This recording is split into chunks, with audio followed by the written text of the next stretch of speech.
뉴스를 보셨는지 모르겠는데 지난주 제가 그 한국에서 난 큰 교통사고 뉴스를 하나 들었었습니다. 근데 무슨 사고가 났었냐면 대형 버스가 이제 교통사고로 나서 이제 그 사고가 났는데 그 대형 버스 뒤에 불이 붙었어요.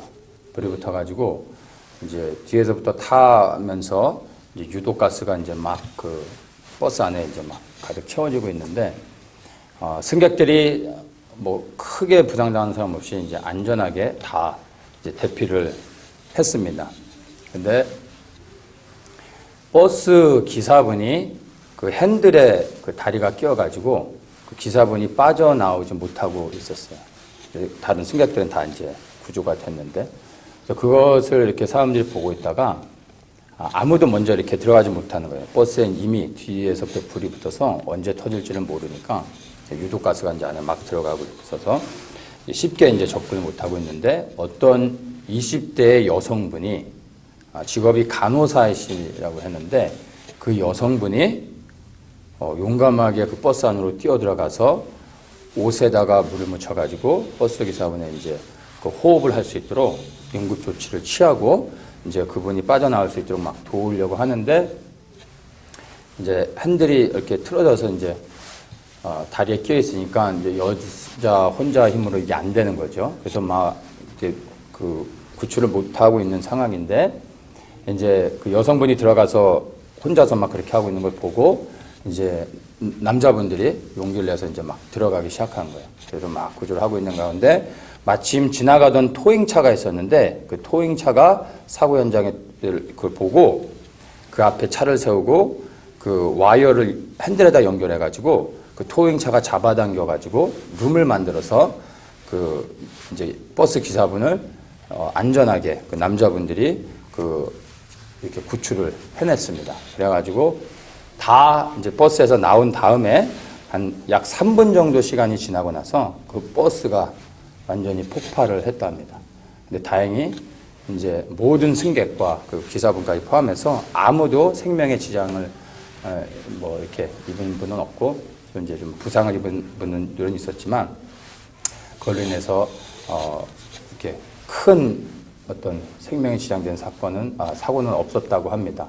그래서 이제 그 사고가 끝나고 나서 이제 미디어에서 뭐 이제 이런 인터뷰를 이제 하면서 그 간호사 여자분하고 토잉차 기사분을 이렇게 인터뷰하면서 그분들을 굉장히 이렇게 어떤 그 사고 현장의 영웅으로 막 이렇게 높여주면서 막 이렇게 기사를 썼다고 합니다. 근데 그 여성분이 인터뷰를 한 내용이 이렇게 이제 글이 올라와서 제가 그걸 또 이제 읽어봤었는데 그 글을 읽고 제가 굉장히 감동을 받았어요.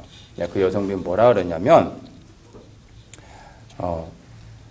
이제 인터뷰를 하는데 이제 이렇게 물었어요. 어떻게 남자들도 어느 누구도 선뜻 들어가지 못하고 있고 언제 버스가 터질지 모르는 상황 가운데서 용기를 내서 들어가실 수 있었습니까? 라고 물었더니 그 여성분의 대답이 저는 그때 그 사고 현장에서 나 자신을 버스 승객으로 생각하지 않고 사고 현장에 투입된 의료진의 한 사람으로 나 자신을 그렇게 생각했다고. 그래서 내가 들어갈 수 있었다고. 그렇게 담담하게 이제 인터뷰를 했습니다. 그래서 그 인터뷰를 제가 이렇게 딱 읽으면서 개인적으로 참 큰 감동도 받았지만 그냥 한번 읽고 지나가는 그런 기사가 아니라 일주일 내내 제 머릿속에서 그 여성분의 인터뷰 내용이 제 뇌리에서 떠나질 않고 계속해서 생각나더라고요. 계속해서 생각하는 가운데서 제가 많은 질문들이 제 자신에게 떠올랐어요. 그 많은 질문들 가운데서 제가 이렇게 정리해가지고 두 가지의 질문을 좀 한번 제가 추려봤습니다. 그래서 이 두 가지의 질문을 좀 하면서 성도님들과 그것을 좀 나누었으면 좋겠습니다. 먼저로 첫 번째가 우리가 살아가고 있는 시대는 어떤 때인가라는 시대의 분별, 시대에 대한 분별하는 그러한 퀘션을 좀 한번 해봤습니다. 왜냐하면 이 시대에 대한 정확한 분별과 이해가, 인식이 없다면 다음 스텝으로 나아갈 수가 없게 되는 것입니다. 먼저 지금 우리가 처해진 시대가 어떠한지를 바로 깨달을 때 그 다음 스텝으로 우리가 어떻게 해야 될지를 생각하고 또 준비할 수 있게 되는 것이죠.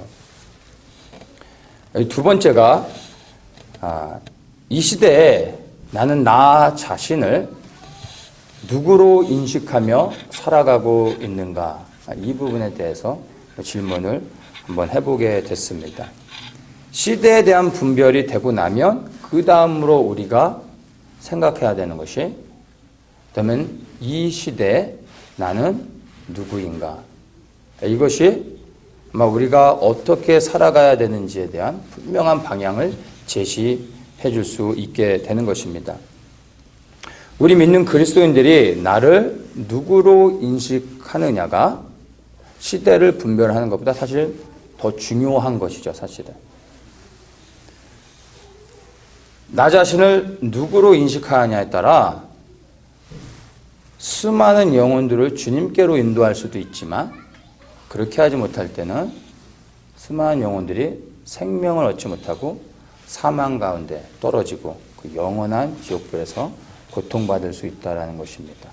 우리가 우리 자신을, 믿는 그리스도인들이 우리를 스스로를 어떻게 인식하느냐에 따라 수많은 영혼들의 생명이 달려 있다라는 것입니다. 이 두 가지의 질문을 좀 더 구체적으로 하나씩 보면서 좀 더 나눠봤으면 좋겠습니다. 먼저 이 시대에 대한 분별, 우리가 살아가고 있는 이 시대는 어떤 때인가? 한마디로 얘기해서 우리가 살아가고 있는 이 시대는 제가 처음에 잠깐 나눴던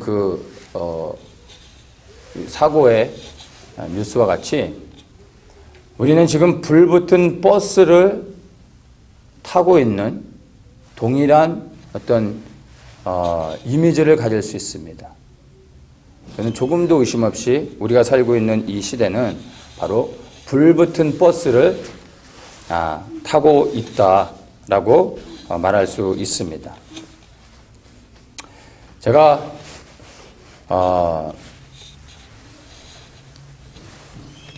종종 마지막 때에 대한 언급들을 좀 하고 그런 단어들을 사용을 하는데, 사실 제가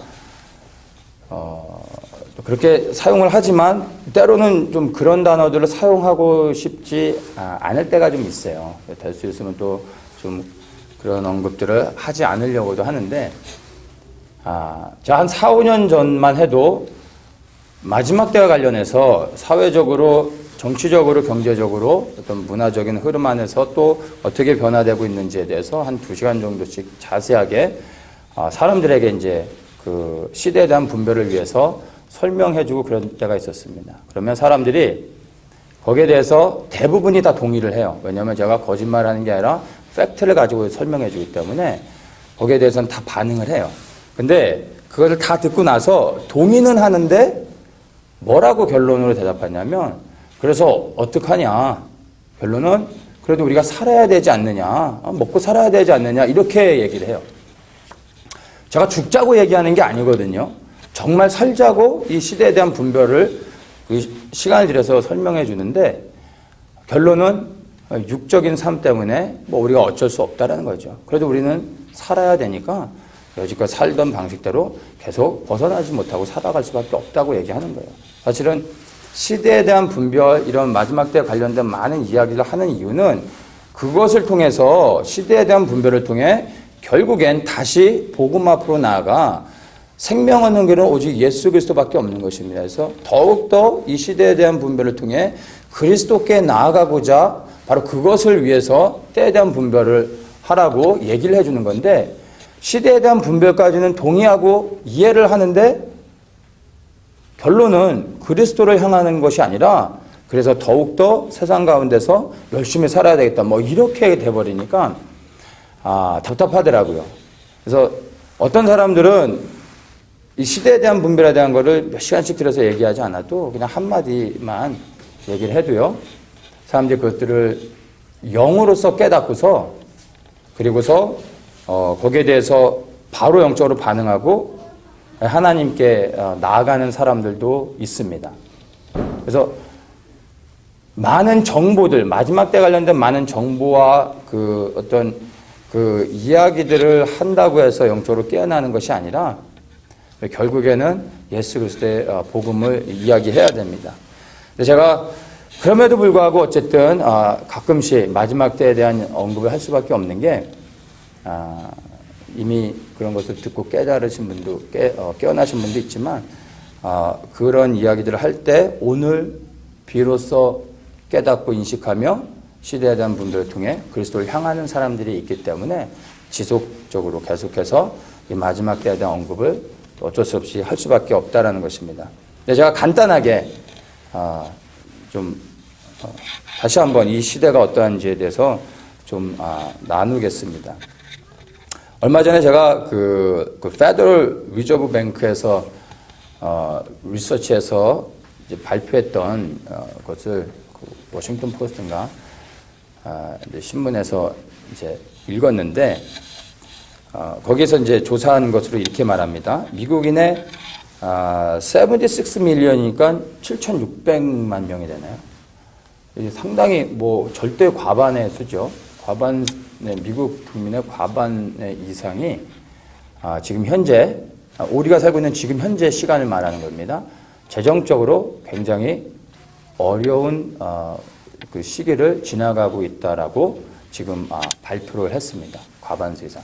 7,600만 명이 미국인이 재정적으로 어려움 가운데 살고 있다라고 얘기합니다. 그러니까 각 개인마다 재정적인 어려움이 그 넘버는 좀 틀리겠죠. 각 개인이 살아가는 규모와 인컴에 따라 틀리겠지만 대다수의 미국 사람들의 대부분이 재정적인 어려움을 호소하고 있다라는 것입니다. 또 다수의 사람들을 대상으로 해서 그 페더럴 리저브 뱅크에서 설문조사를 최근에 했는데, 그 응답자의 46%, 응답자의 46%의 사람들이 갑자기 예상치 않게 발생한 어떤 엑스트라 익스펜스, 400불 정도의 어떤 엑스트라 익스펜스가 생겼을 때 그것을 이렇게 커버할 수 있는 능력이 없답니다. 그러니까 한마디로 얘기해서 캐시 400불의 리저브를 가지고 있지 않다라는 거예요. 그 조사에 응답했던 반 정도가 그렇게 대답을 한 것입니다. 보통 미국에서 그 기본적으로 말하는 게 6개월 정도의 그 어떤 이멀전시 그 세이빙을 갖고 있으라고 말을 하죠. 근데 6개월이 아니라 한 달도 아니고 400불의 캐시 리저브가 없는 사람들이 반 이상이라는 거죠. 이게 뭐 미국 국민의 전체를 대변할 수는 없지만 랜덤리 이렇게 그 설문조사했던 사람들이 반이 그 정도라니까 이것을 전체적으로 봤을 때 무시할 수 있는 수치는 아닌 것 같습니다. 이것이 지금 우리가 살고 있는 미국 땅에서 실제로 우리가 겪고 있는 현실인 것을 우리가 알 수 있습니다. 저도 여기서 이제 15년 정도를 비즈니스를 해오고 있는데, 제가 뭐 경제 전문가는 아니지만 현장에서 비즈니스를 운영을 해오면서 제가 그동안의 그 흐름들을 보면 다 동일하게 공감하는 거죠. 제가 15년 동안 비즈니스 해오면서 가장 힘든 시기를 지나가고 있는 것 같아요. 이건 저의 개인에게만 해당되는 게 아니라 대부분의 다른 비즈니스 하시는 다른 업종의 분들과도 대화를 나눠보면 소수의 몇몇 분을 제외하고는 대부분이 다 동일한 대답들을 하고 있습니다. 그러니까 미국이 정말 어려운 건 사실이에요. 그리고 미국뿐만이 아니라 여러분 뉴스를 보시면 아시겠지만 뭐 얼마 전에 프랑스에서는 막 계속해서 한 달 이상의 폭동이 일어나가지고 그 아주 경찰들도 이제는 데모를 하는 정도로 우리도 지쳤다 그만해라 막 이런 식으로. 근데 그 뭐 원인이 뭐냐면 결국에는 경제적인 어려움 때문에 일어나는 이런 사건들이라는 것입니다.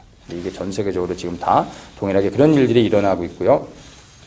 앞으로는 아시겠지만 뭐 경제적으로 더 좋아질 거다. 이렇게 말하면은 여러분 거짓말하는 거죠. 앞으로는 더 안 좋아지고 아니면 우리가 예상치 못한 여러 가지 재정적인 큰 어려움들이 더 올 수 있다는 것을 우리는 인식하고 살아가야 됩니다. 그것이 현실인 것입니다.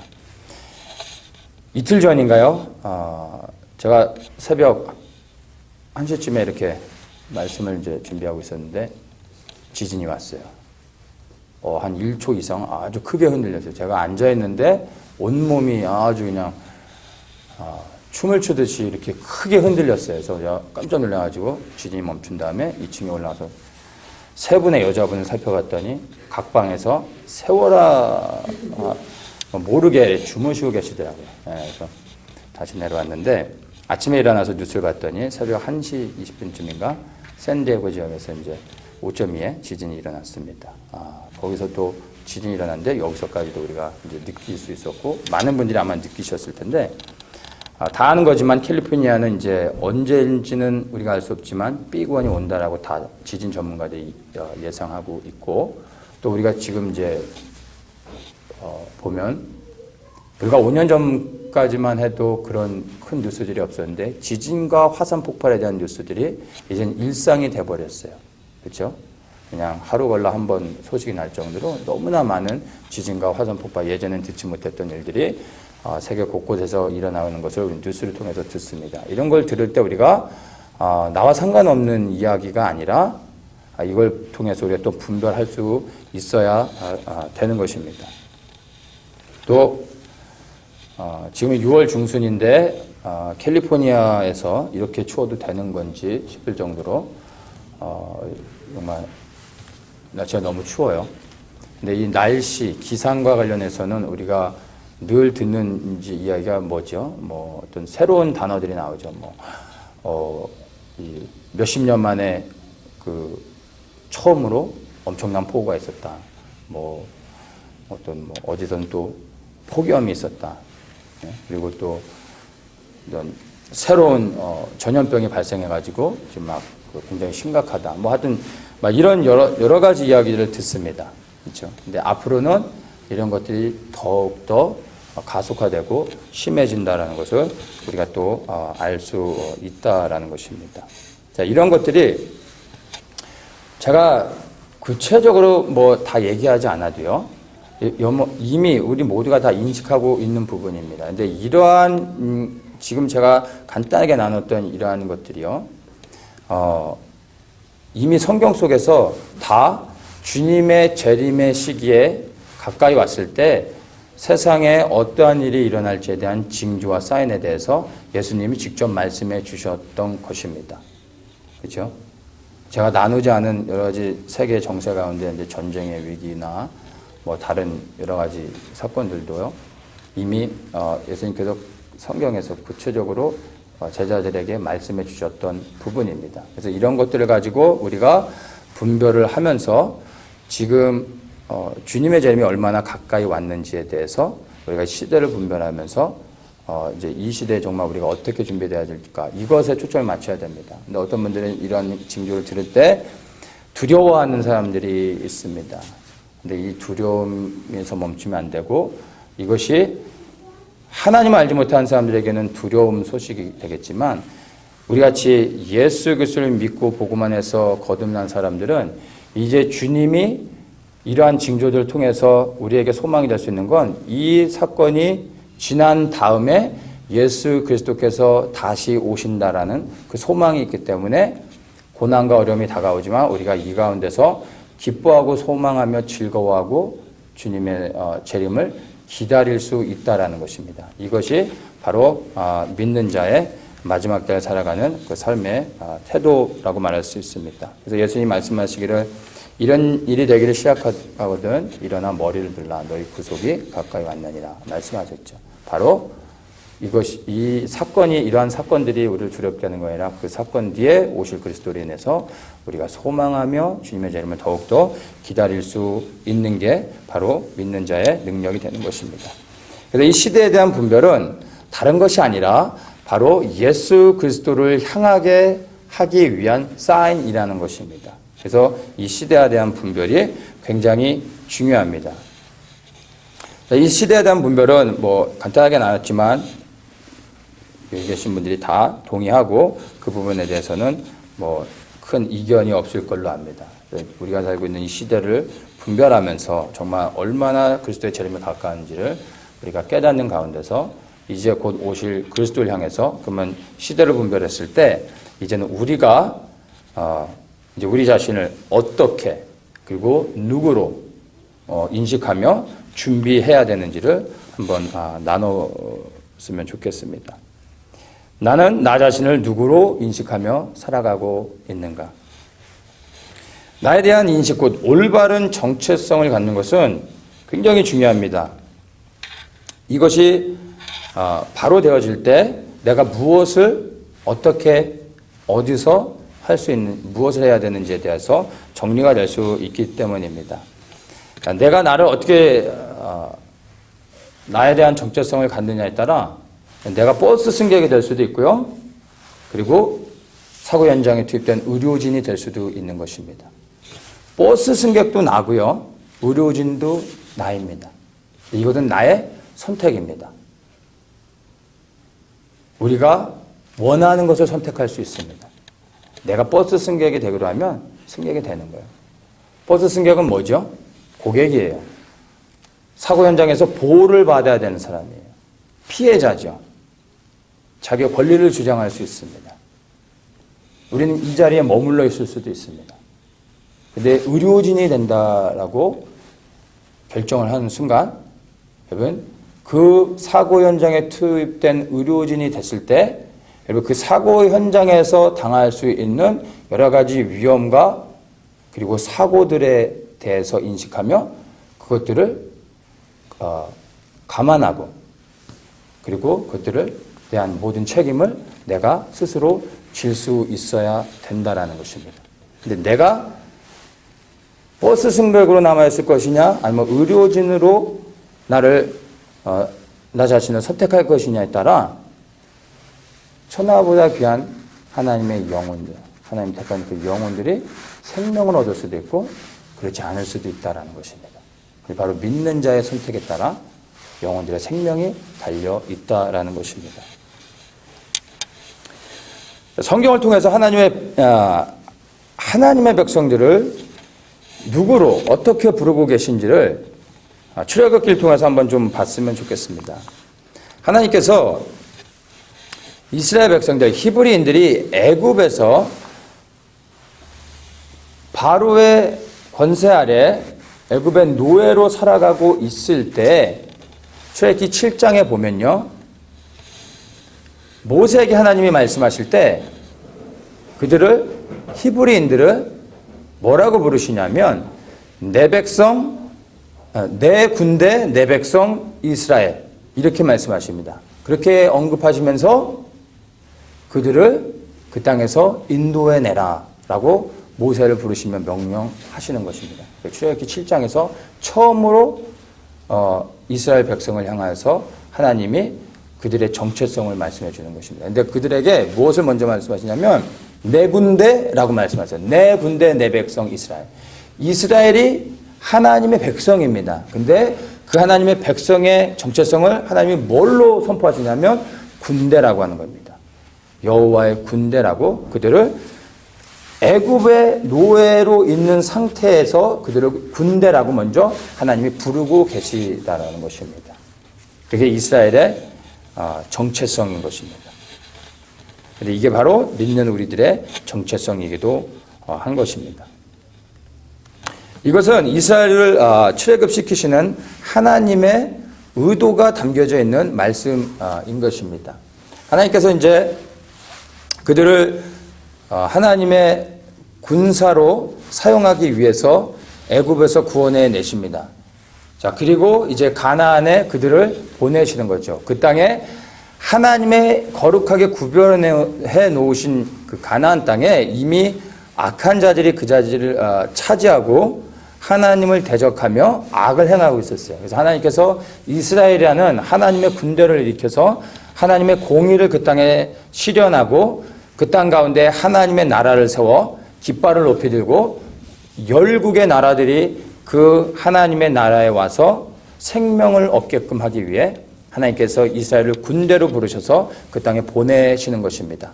근데 하나님이 그 히브리인들을 군대로 부르셔가지고 출애굽시켜서 이제 하나님이 보내셨지만 모든 출애굽한 하나님의 백성들, 이스라엘이 다 군대가 됐던 것은 아닙니다. 이것은 그들의 선택이었습니다. 군사의 정체성을 가졌던 여호수아와 갈렙만이 가나안 땅에 들어가 그 따르는 이 두 번째 세대들을 다음 세대들을 데리고 그 땅을 정복합니다. 그리고 그 땅에 하나님의 나라를 이제 세우기 시작하는 것이죠. 근데 하나님의 군대로 부름을 받았던 출애굽 세대의 모든 사람들은 어떻게 됩니까? 그러니까 군대의 부르심을 거부했던 사람들은 어떻게 되죠? 광야에서 다 죽게 됐다는 것을 우리가 알 수 있습니다. 구원받은 우리는 다, 구원받은 하나님의 백성들은 다 이 땅에 임할 하나님의 나라를 위해 군사로 부르심을 받았습니다. 거기에 대해서는 조금의 의심의 여지가 없습니다. 그러나 이스라엘 백성들의 현실과 같이 동일하게 우리 모든 믿는 그리스도인들이, 구원받은 모든 그리스도인들이 하나님의 군사로의 부르심을 받았지만 그 군사의 부르심에 반응하는 것은 우리의 선택입니다.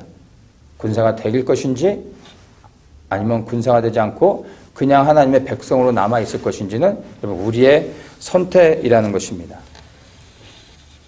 한 나라에 많은 국민이 있습니다. 근데 그 국민 모두가 다 하나님의, 그 나라의, 국가의 군인이 되는 것은 아닙니다. 제외된 사람들이 많죠. 군인이 되고 싶어도 될 수 없는 사람들이 있어요. 노약자나 어린아이들과, 여러 가지 신체적인 결함을 갖고 있는 사람들, 아무나 다 군사가 될 수는 없죠. 동일합니다. 근데 하나님의 부르심을 받고 이제 하나님의 백성이 돼서 부르심을 받은 모든 자들에게는 일단 군사의 부르심이 있다라는 것입니다. 근데 이것은 영적으로 우리의 선택의 문제입니다. 우리가 그 여성분과 같이 그냥 버스 승객으로 남을 것인가, 의료진이 될 것인가. 버스 승객으로 남아도 잘못은 아니에요. 그는 그 여성분이 선택할 수 있었던 것입니다. 의료진으로 가는 것도 그분의 선택이었던 것입니다.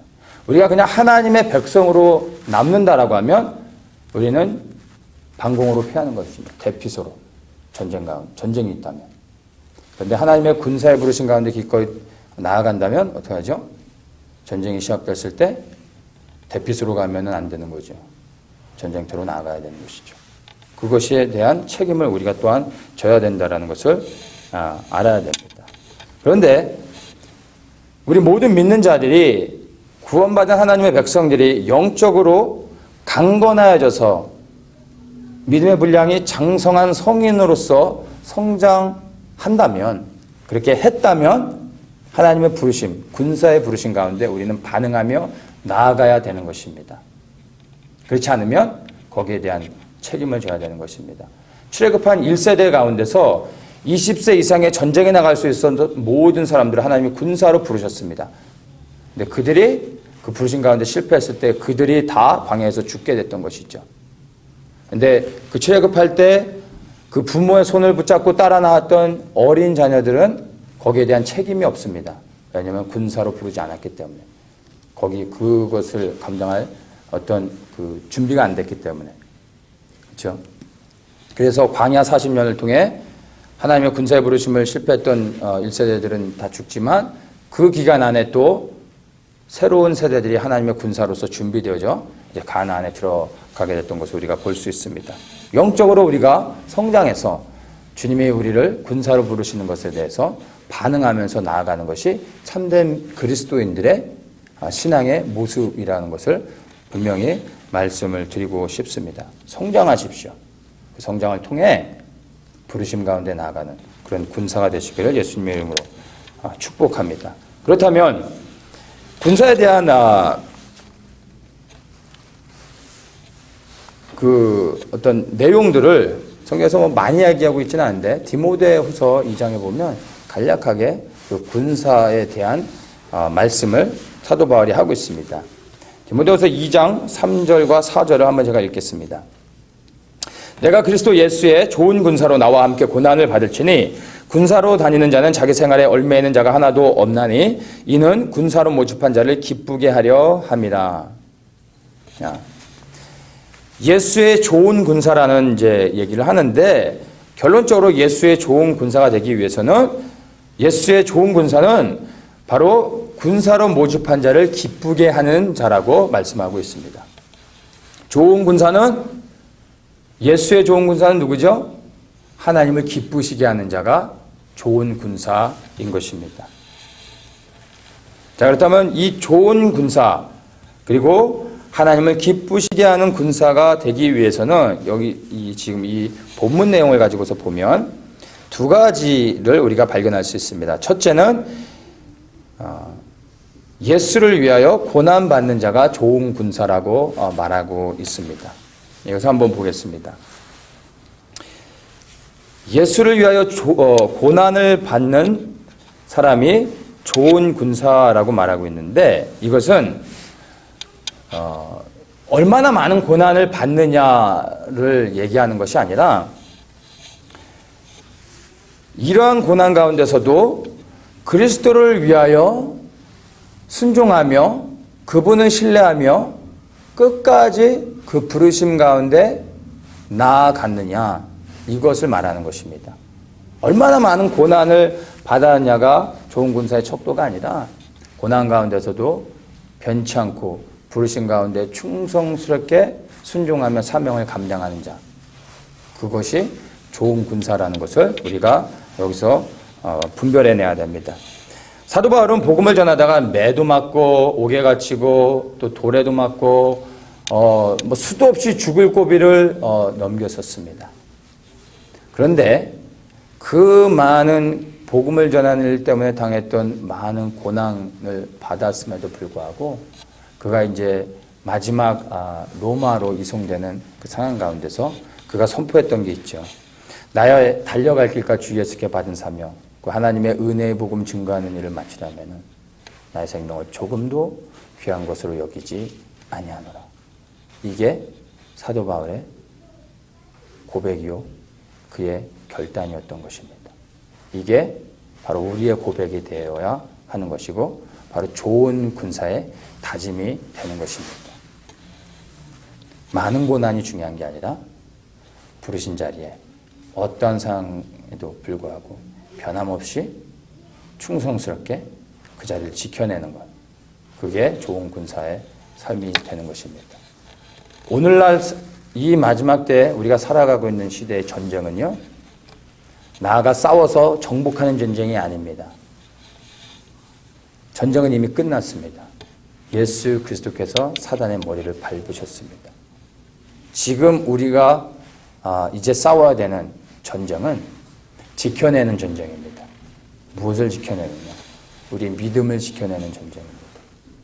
이 땅에서 하나님의 백성으로 끝까지 우리의 믿음의 고백을 지키며 하나님의 백성으로 이 땅 가운데 남아있는 온 세상의 모든 사람들이 예수 그리스도를 다 배도하고 하나님을 떠난다 할지라도 우리는 믿음을 변치 않고 우리의 생명을 내려놓는 상황이 온다 할지라도 하나님의 백성이라는 것을 부인하지 않고 그 백성의 신분으로 부르신 자리에서 충성스럽게 남아있는 자들, 그 자리를 지켜내는 싸움, 그것이 우리에게 주어진 싸움인 것입니다. 그렇게 우리가 믿음을 지키며 부르신 자리를 지켜내고 있을 때 예수 그리스도께서 오시는 겁니다. 그리고 우리는 그분을 만나러 가게 되는 것입니다. 두 번째 좋은 군사는요, 자기 생활에 얽매이는 자가 없다라고 이렇게 말합니다.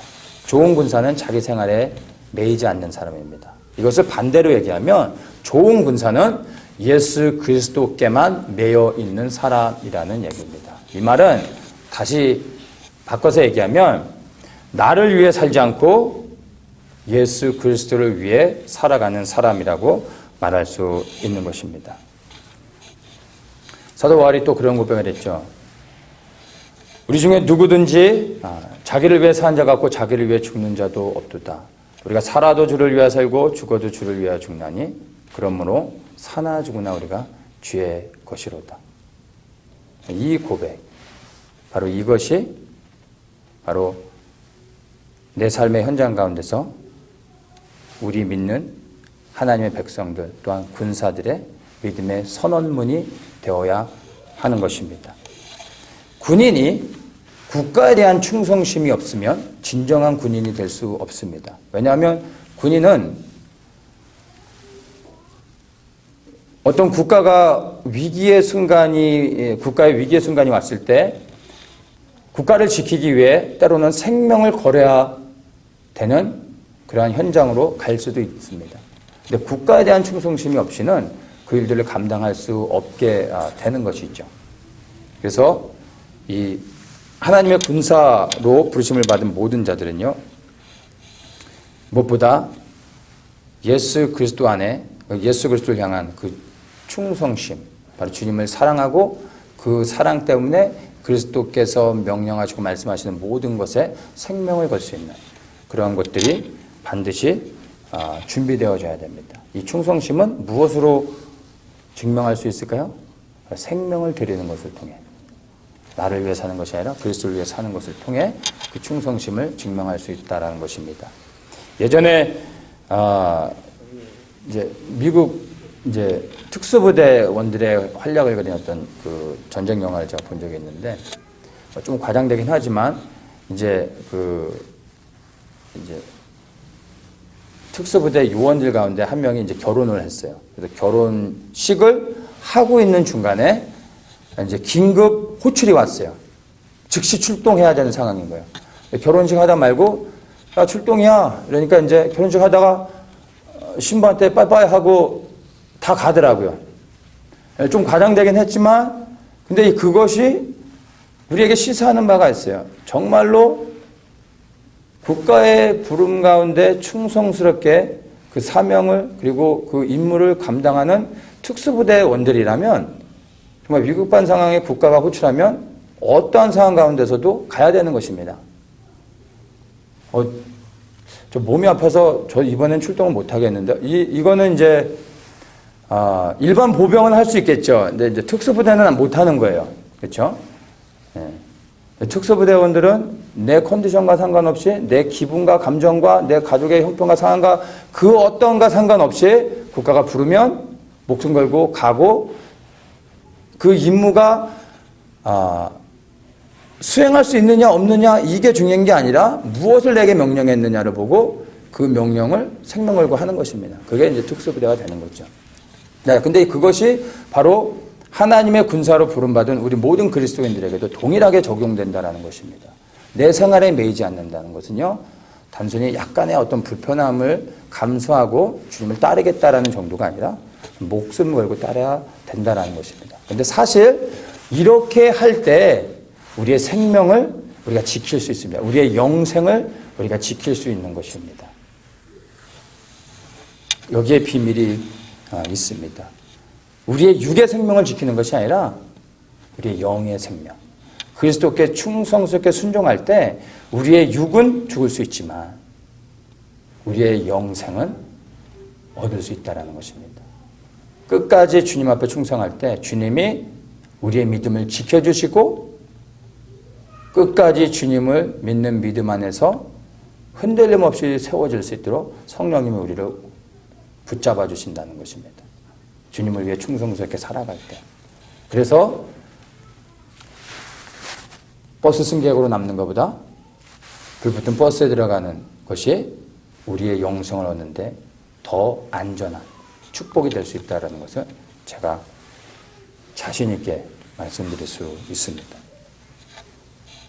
이렇게 좋은 군사가 될 때 바로 하나님의 기뻐하시는 사람이 되는 거고, 또한 하나님이 기뻐하시는 것입니다.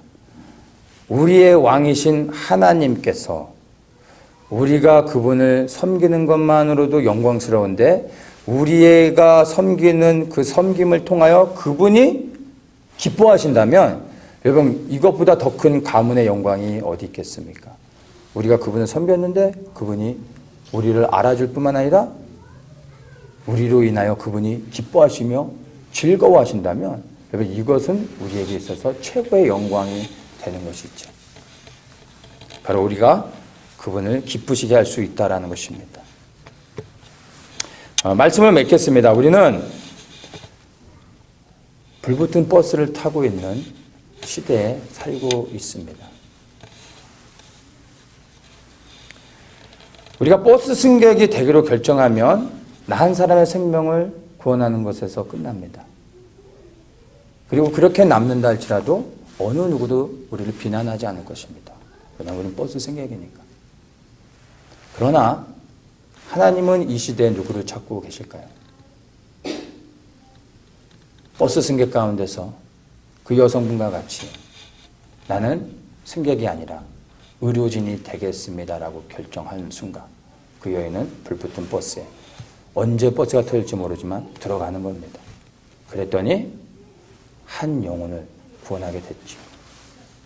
하나님이 지금 수많은 버스 승객 가운데 하나님의 군대로 일어날 사람들을 보고 계시는 거예요. 그리고 우리가 하나님 내가 기꺼이 하나님의 좋은 군사가 되겠습니다. 라고 선언하면서 고백하면서 우리가 일어나 불붙은 버스 안으로 들어갈 때 비로소 하나님이 우리를 통하여 이 땅에 정말 시대를 분별하지 못하고 죽어가고 있는 수많은 영혼들을 구원할 수 있다는 것입니다. 버스에 불이 붙었는데 어떤 사람은 잠자고 있을 수도 있어요. 잠자고 있으면 사고가 났는데도 모를 수 있죠. 그대로 깨워야죠. 그대로 끌어내야죠. 어떤 사람들은 나오고 싶어도 그 버스 기사분처럼 스스로 나올 수 없는 상황 가운데 있는 사람들도 있어요. 누군가 도와주지 않고선 절대 탈출할 수 없는 사람들. 그들을 누가 구원해야 됩니까? 이 땅에 육을 입고 있는 우리가 우리의 몸을 그리스도께 내어드릴 때 성령 하나님이 우리 안에 오셔서 하나님의 귀한 영혼들을 구원해내시는 것입니다. 우리가 기꺼이 군사가 되고자 할 때 성령님이 우리 안에서 그분의 아름다운 일들을 행하실 수 있다라는 것입니다. 누가 그들을 도울 수 있습니까?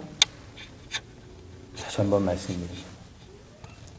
버스 승객이 아니라 의료진이 되기로 들어가는 그 여성분과 같이 이 시대를 분별했다면 이제 내가 어떻게 끝까지 서바이브 할 것인가가 아니라 이제 주님이 나를 군사로 부르시는 것을 받아들이고 그 부르신 가운데 이 불붙은 버스 안으로 들어가 주님 주의 뜻을 이루시옵소서 영혼을 구원하시옵소서라고 말하며 내 자신을 하나님께 드릴 때 비로소 하나님이 우리를 통하여 놀라운 일들을 하고 우리도 결국엔 하나님 앞에 참으로 좋은 군사로 서서 착하고 충성된 종이라는 하나님으로부터 정말로 영광스러운 칭호를 받고 환영받게 될 것입니다.